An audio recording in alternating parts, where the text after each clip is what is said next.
Eh bien, bonjour à tous. Bienvenue dans ce troisième webinar duo où on va aujourd'hui parler de tout ce qui est cadre muraux, cadre autoportant, euh, cadre lumineux et un peu sur aussi les enseignes tubulaires. Donc, on aura effectivement une bonne demi-heure de présentation et puis on suivra cette présentation par un petit quart d'heure de questions ou moins ou plus suivant le nombre de questions qu'il y aura. N'hésitez pas à utiliser le chat pour poser des questions en direct pendant la présentation. J'ai Blandine à côté de moi qui va se charger de répondre au plus vite et au mieux pendant la présentation ou du moins le faire dès que ce sera le moment opportun. Donc aujourd'hui, ce sera assez simple puisque vous allez voir que dans PS3D, tout est plutôt bien optimisé pour dessiner nos cadres et les chiffrer.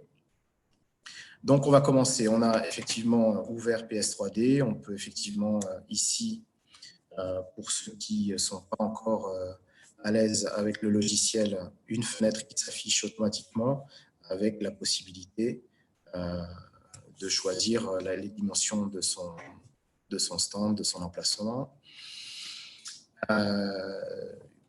Beaucoup de choses sur l'interface du logiciel ont été vues précédemment sur le webinaire numéro 1 que Sébastien avait présenté par rapport à la gamme H-Line, ainsi que le deuxième que j'ai moi-même présenté sur la gamme Contour. Alors, on va passer cette étape. On a donc ici notre plan de travail et on va présenter tout de suite dans cet onglet Frame les cadres, ce qu'on appelle les wall frames, cadres muraux, qui ont trois finitions de cadres différentes. Vous avez le simple, qui est un cadre rectangulaire, carré rectangulaire, avec un coin droit. Le wall frame contour, qui lui a des coins arrondis. Et enfin, le teardrop, qui lui a deux coins rectangulaires et deux coins arrondis pour un choix de finition au gré des envies. Donc, suivant, si on en sélectionne un par exemple ici, on va se retrouver avec une fenêtre de réglage où effectivement ici on va pouvoir choisir notre largeur, notre hauteur et une longueur de coupe si effectivement on a besoin que les profilés soient plus courts pour entrer dans des petits sacs. On a encore ce choix-là. Donc, si je viens ici et que j'ai envie que mon cadre fasse 4 mètres sur une hauteur d'1,50 m, voilà, je rentre les données. Si 2,50 m de longueur de coupe sont un peu grands parce que j'ai envie que ça rentre dans des sacs ou des cartons plus petits, je peux faire par exemple la moitié. Donc, je rentre toutes ces données ici. Et ensuite, j'ai effectivement un choix de tissu qui va du G9, EcoFrame, Panopac et Silky, tout en sachant que le tissu le plus couramment utilisé dans ces cas-là est l'EcoFrame, qui est le meilleur rapport qualité-prix. Si on veut choisir du G9 ou du Silky, par exemple, on sera plutôt dans des finitions qui seront légèrement plus brillantes ou plus satinées.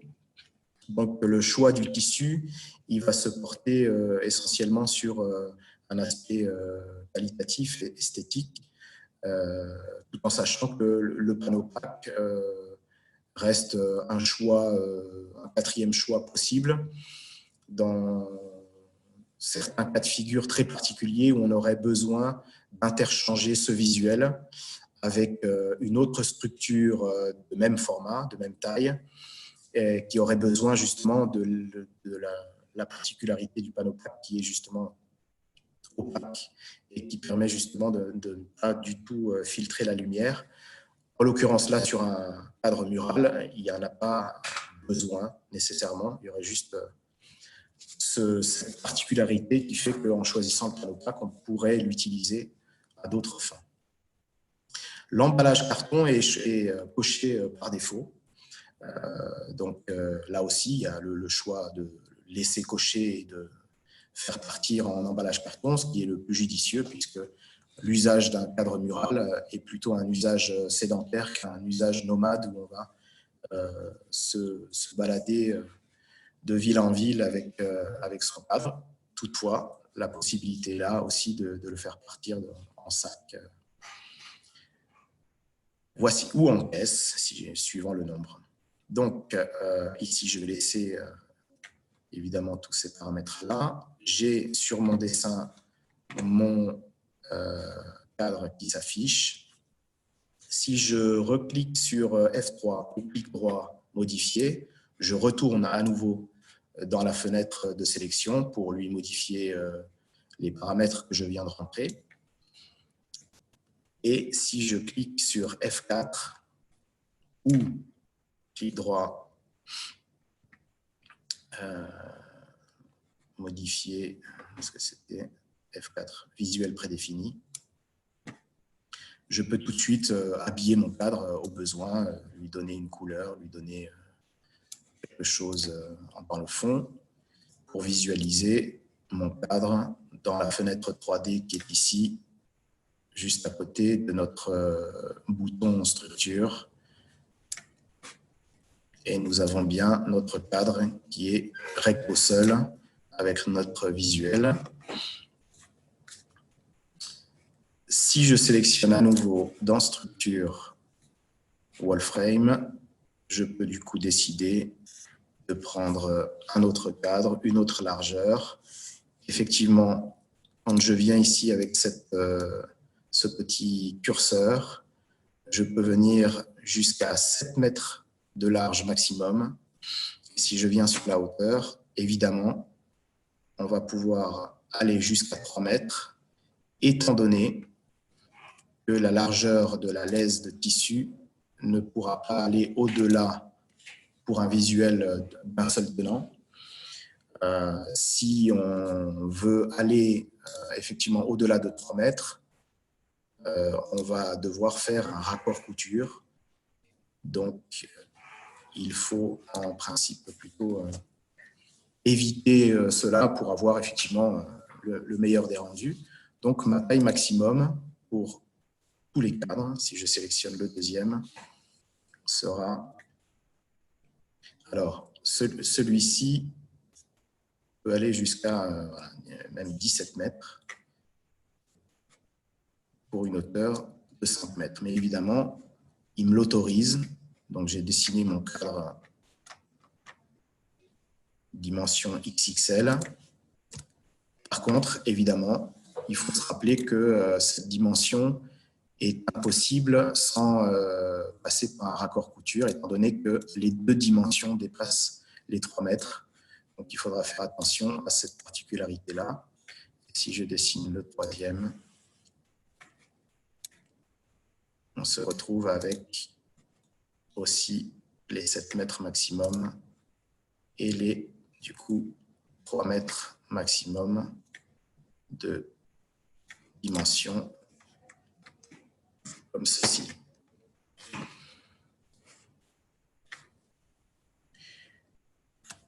Voici pour les cadres muraux. Ensuite, on peut voir effectivement ici toute la gamme des cadres sédentaires autoportants, cadres nomades autoportants. La différence entre les deux, c'est qu'effectivement, l'autoportant va avoir des longerons qui vont être divisés par deux, en tout cas qui vont rentrer dans une dimension maximum de 1250 pour rentrer tout simplement en sac. Tout est déjà paramétré. Si je choisis premièrement mon autoportant avec une largeur que je peux soit déplacer avec ce curseur, soit rentrer directement manuellement pour être plus efficace, je me retrouve avec, voilà, je vais garder 2,50 m. un cadre où on peut déjà avoir un emballage carton sélectionné, nos 4 tissus avec le choix de l'un de ceux-là et le choix du pied simple ou du pied double. Pied simple préconisé si effectivement on est contre une cloison. Pied double recommandé si on est vraiment en autoportant, surtout si on est à 2,50 m. Si on veut aller au-delà de 2,50 m, c'est une étude auprès du bureau d'études qui va étudier une construction différente pour que la stabilité soit assurée. Donc, je garde ici mes pieds doubles. J'ai ici mon cadre que je peux aussi habiller recto verso. C'est-à-dire que si je reviens en structure, je resélectionne mon cadre, F4 ou clic droit avec choix du visuel.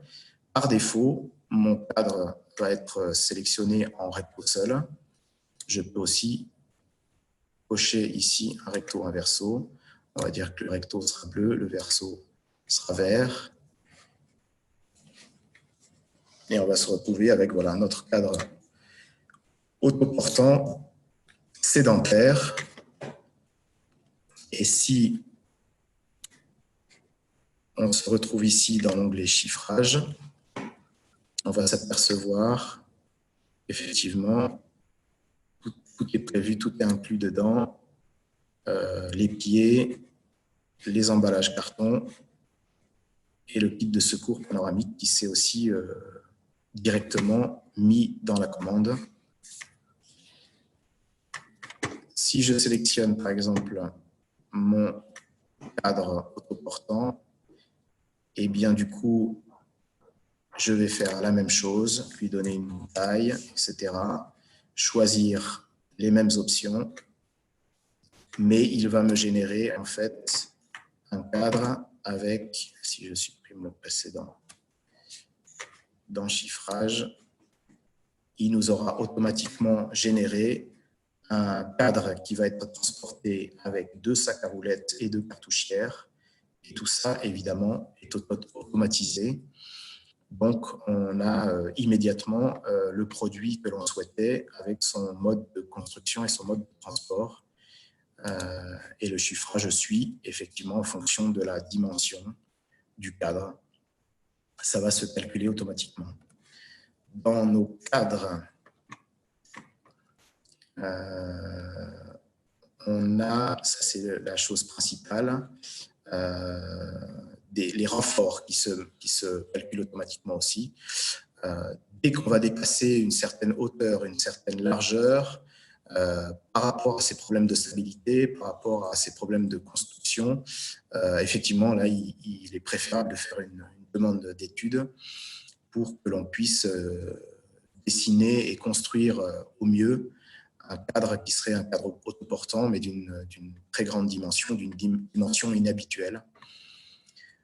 Voici déjà ce qu'on peut faire dans le sur-mesure géré par le logiciel. Et nos dimensions, on peut le voir là, si je reprends.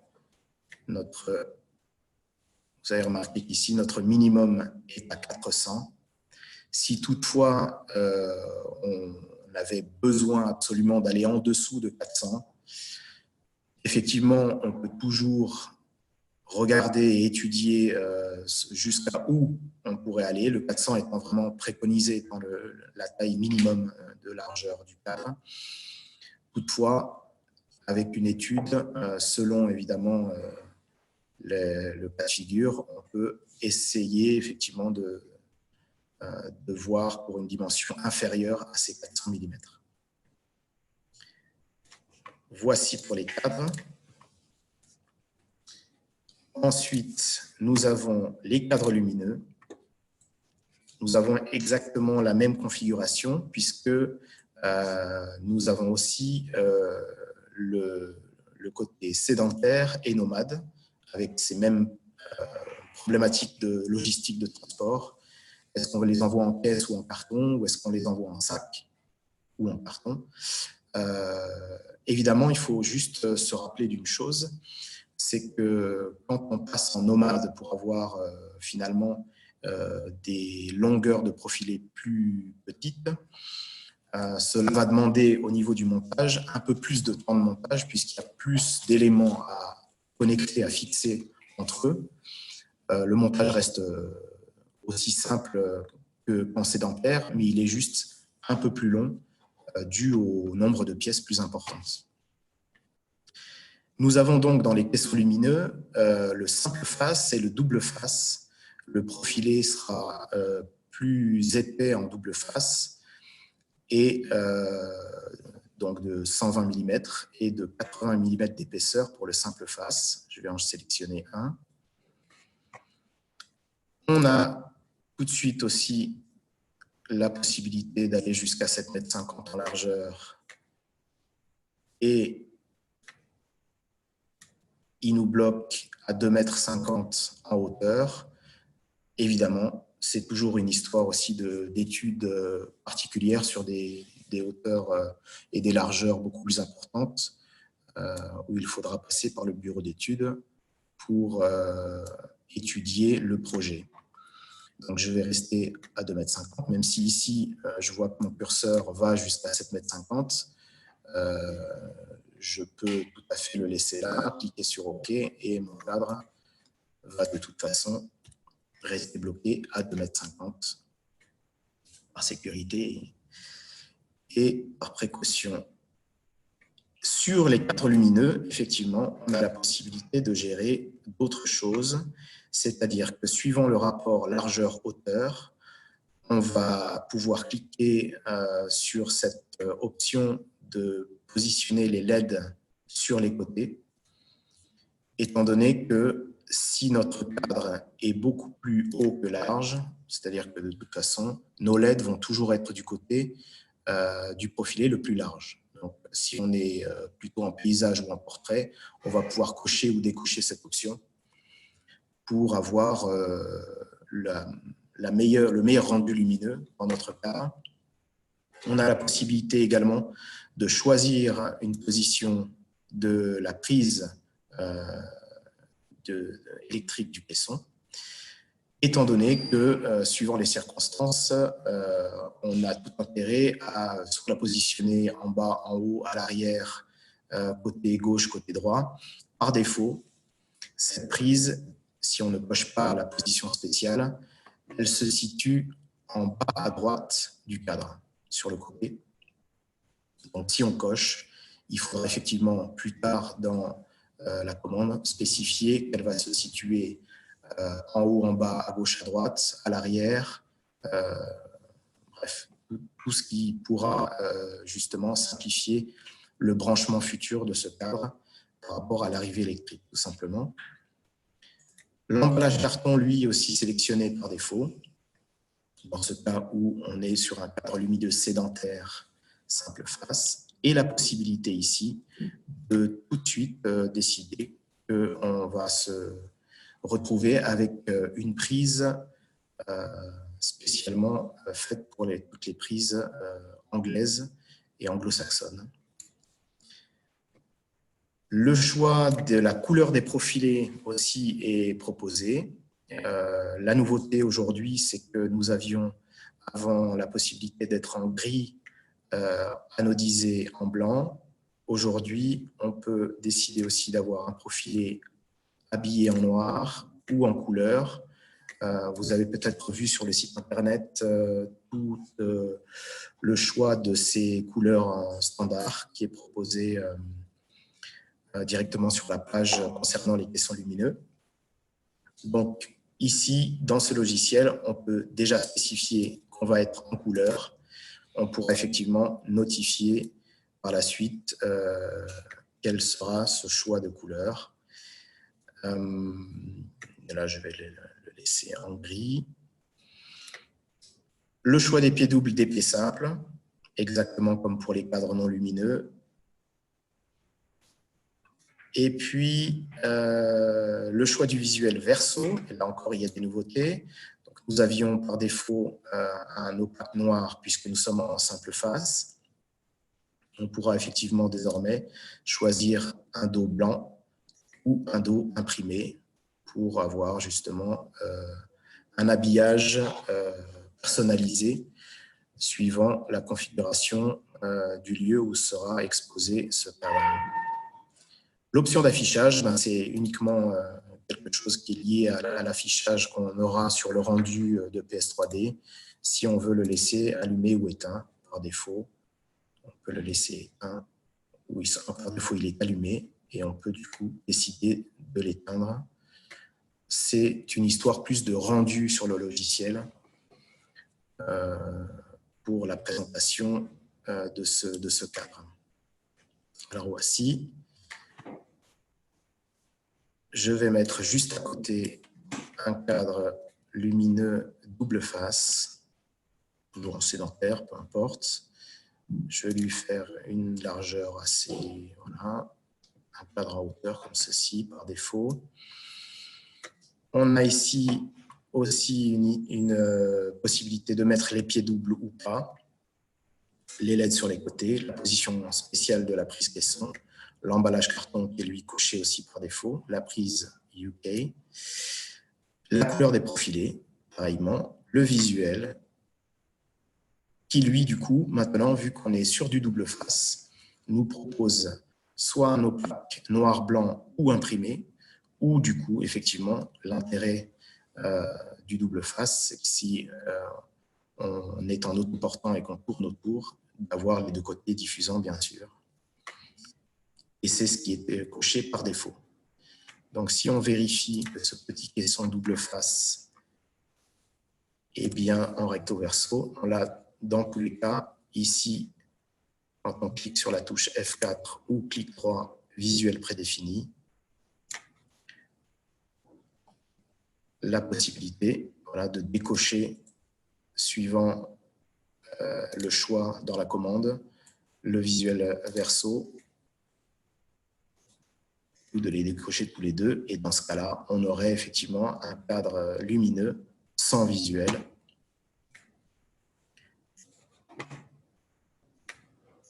Voici pour les cadres lumineux.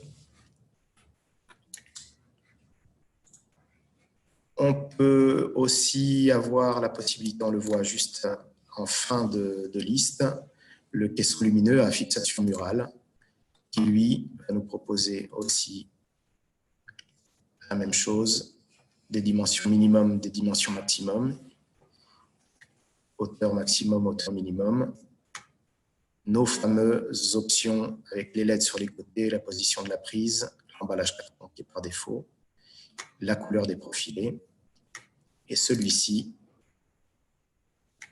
voilà,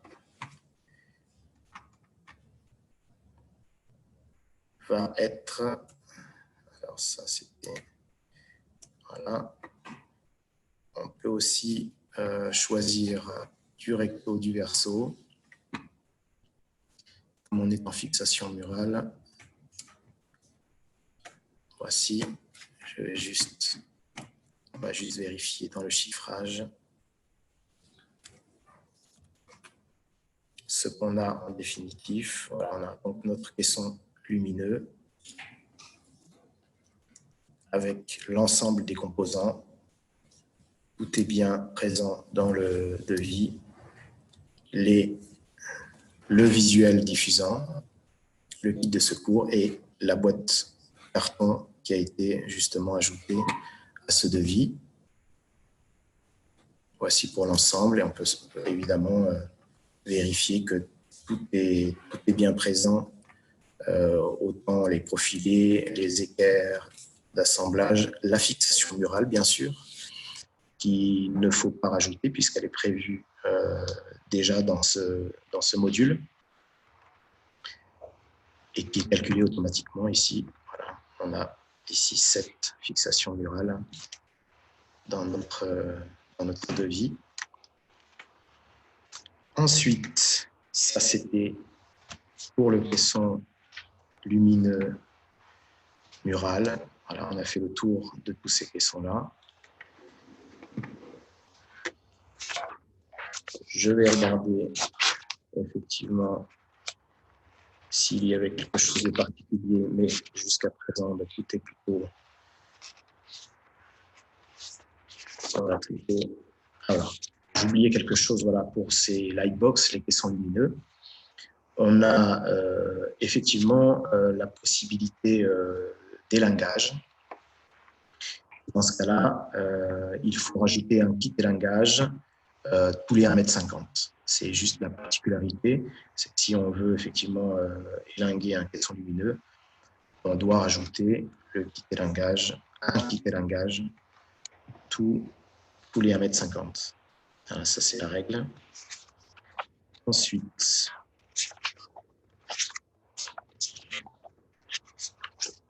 on va passer aux enseignes. Alors, par contre, on va parler des enseignes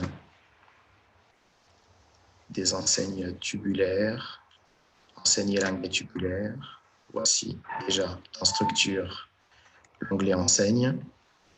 Vous avez donc ici, par défaut, une série d'enseignes tubulaires carrées avec 4 formats standards et 4 formats standards en circulaire.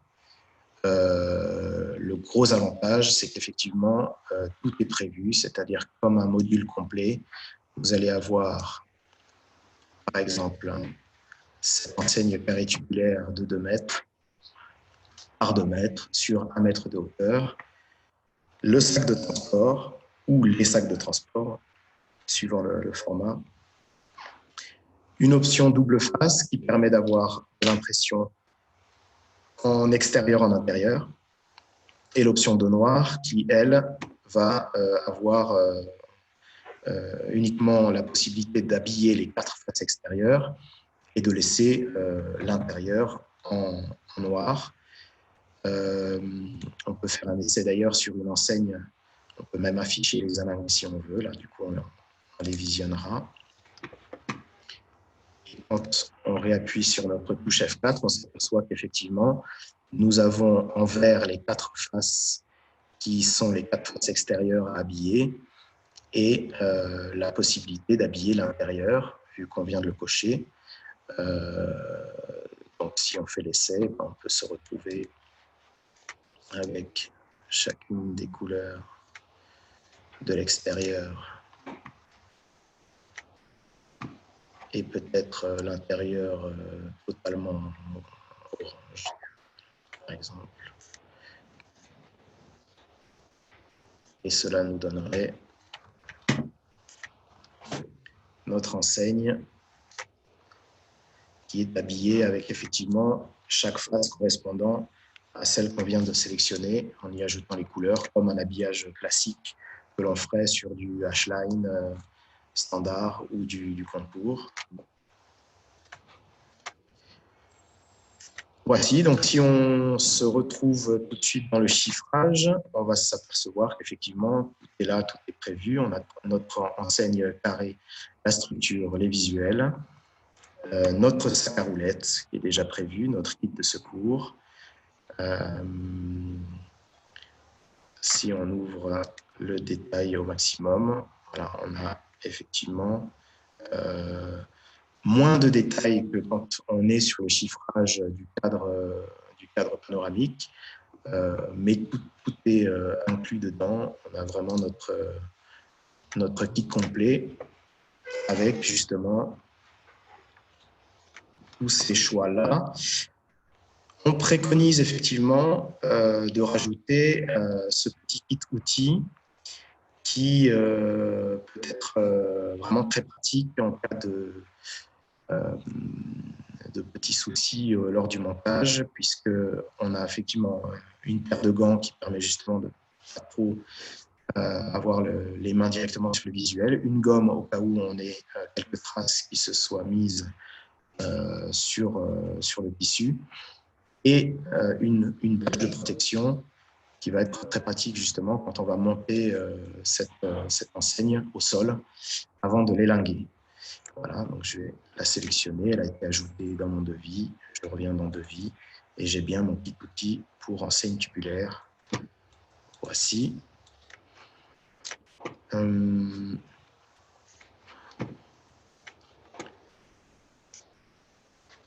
Qu'est-ce que j'avais à ce propos?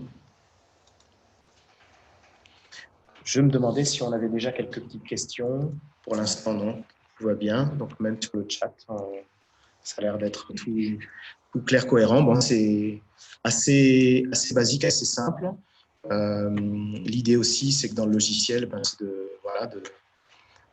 de naviguer dans les fenêtres pour voir après, effectivement, toutes les possibilités qu'on peut avoir justement par rapport à ces formats prédéfinis, à ces standards.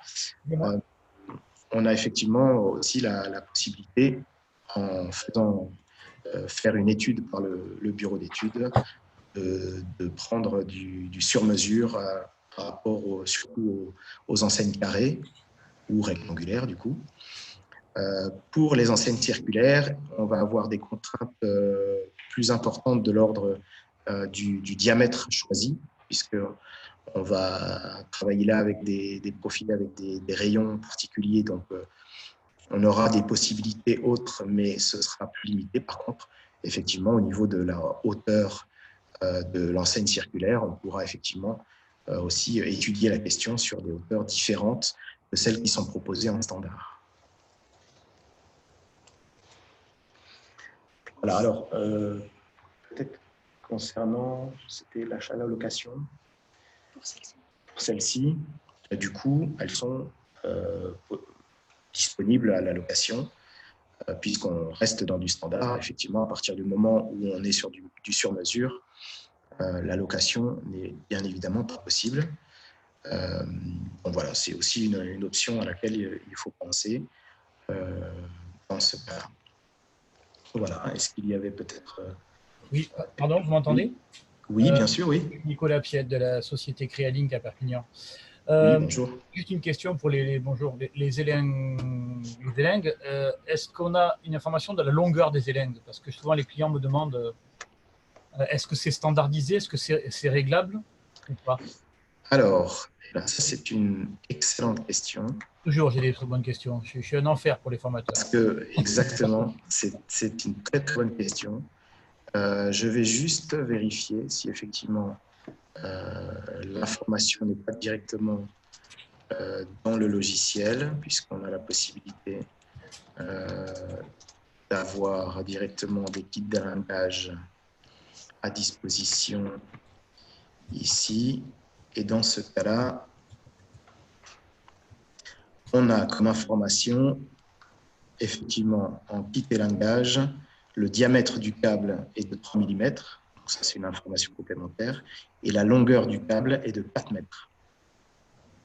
Donc c'est livré avec un bloc de réglage au bloquant et un anneau, ce qu'on appelle un anneau mâle, pour justement le fixer à la structure. Ça c'est un des kits d'élingage, ouais. Excusez-moi, on a donc 4 câbles là, puisqu'il y a 4 angles, ou est-ce que les 4 câbles se rejoignent très vite et après il y a un câble de 4 mètres? Je suis désolé d'être précis, parce que j'ai eu le cas avec un client qui n'avait pas assez de longueur et qui s'est retrouvé avec son enseigne, c'était pas commandé chez vous, mais peu importe, ça revient même, c'était une des premières que j'avais fait il y a quelques années, et le câble était trop court et l'enseigne s'est retrouvée tellement haut qu'il n'était pas satisfait. D'accord. Alors en fait, là il s'agit, si je ne me trompe pas, il s'agit vraiment du câble qui va s'accrocher à la structure elle-même pour aller justement au point d'élingage, pour se rejoindre au point d'élingue.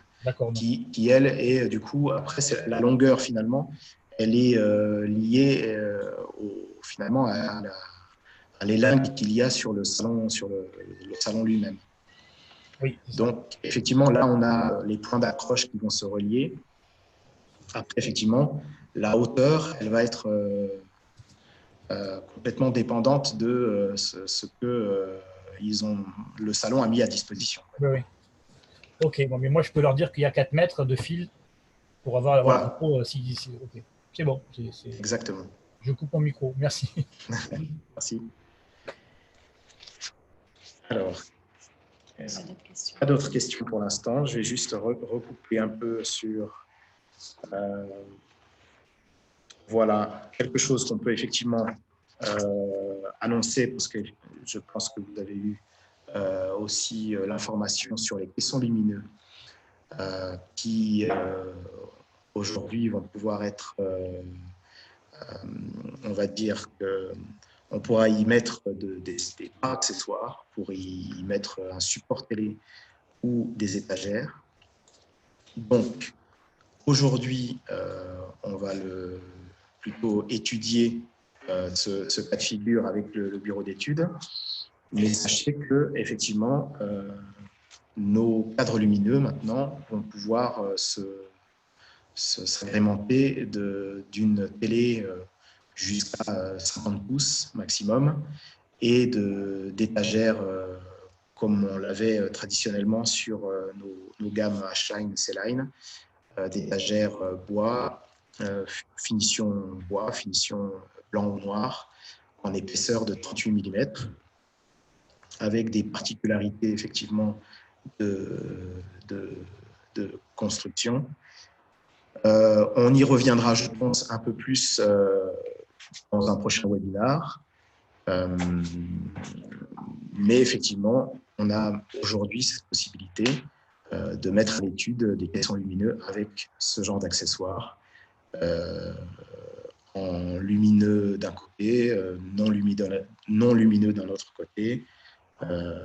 Voilà, il faudra juste en faire la demande et voir dans quelle mesure tout cela est possible, tout en sachant que, attention, si le cadre est nomade, là, on ne pourra du coup pas proposer ces options-là.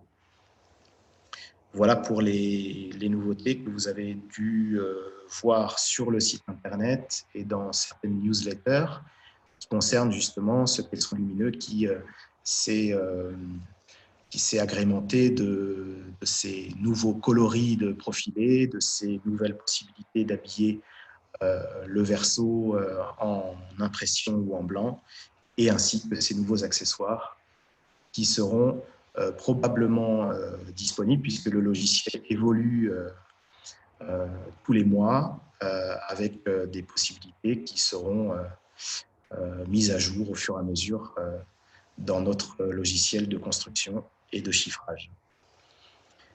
Voilà, je pense qu'on a fait le tour pour aujourd'hui. Je vous remercie d'avoir participé à ce webinaire. Vous avez sûrement eu l'information que le prochain se déroulera le 27 novembre et concernera tous les produits display et outdoor, tous les produits drapeaux, pop-up, one, kimono, etc. Voilà, donc n'hésitez pas à vous inscrire pour ce prochain webinaire qui aura lieu le mercredi 27 novembre. Et je vous dis à très bientôt. Si toutefois vous avez des questions complémentaires qui vous viendraient, voilà, contactez votre chargé de projet et par l'intermédiaire de celui-ci, le bureau d'études pourra aussi répondre à bon nombre de questions là-dessus. Voilà pour les infos du jour. Merci à vous et je vous souhaite une bonne fin de journée et bien écoutez, au prochain numéro. Merci.